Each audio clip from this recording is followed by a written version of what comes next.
અને અન્ય સમાચારની વાત કરીએ, ગુજરાત કોંગ્રેસ ટૂંક સમયમાં જ મોટા સમાચાર આપી શકે છે, મોટા ફેરફાર કરી શકે છે। પ્રદેશ કોંગ્રેસ પ્રમુખની ટૂંક સમયમાં જાહેરાત થશે। પ્રદેશ કોંગ્રેસ પ્રમુખ પદે 3 નામો હાલ ચર્ચામાં છે। એકમાત્ર સાંસદ ગેનીબેન ઠાકોરનું પણ નામ ચર્ચામાં છે, તો સાથે જ પરેશ ધાનાણી પણ, જેમને પ્રદેશનું નેતૃત્વ સોંપવામાં આવી શકે છે। સેવાદળના પ્રમુખ લાલજી દેસાઈનું નામ પણ અત્યારે ચર્ચામાં છે। વધુ અપડેટ સાથે સંવાદદાતા પ્રતિક જાદવ અમારી સાથે જોડાઈ ગયા છે। પ્રતિક, કોંગ્રેસમાં પ્રમુખની ટૂંક સમયમાં જાહેરાત થઈ શકે, 3 એવા નામ ચર્ચામાં છે જે અત્યારે કોંગ્રેસમાં પણ ચર્ચામાં છે।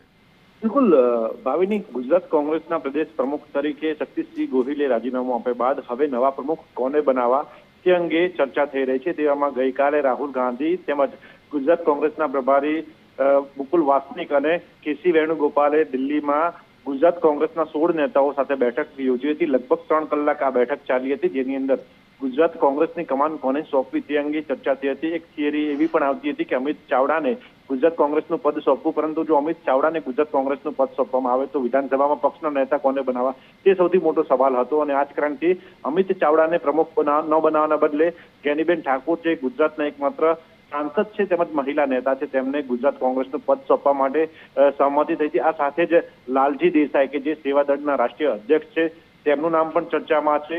આ સાથે જ જો વાત કરવામાં આવે તો ત્રીજા એક નેતા છે પરેશ ધાનાણી, કે જે પાટીદાર નેતા છે ને અગાઉ પણ તેઓ ગુજરાત કોંગ્રેસના અધ્યક્ષ રહી ચૂક્યા છે, તેમનું નામ પણ ચર્ચામાં છે।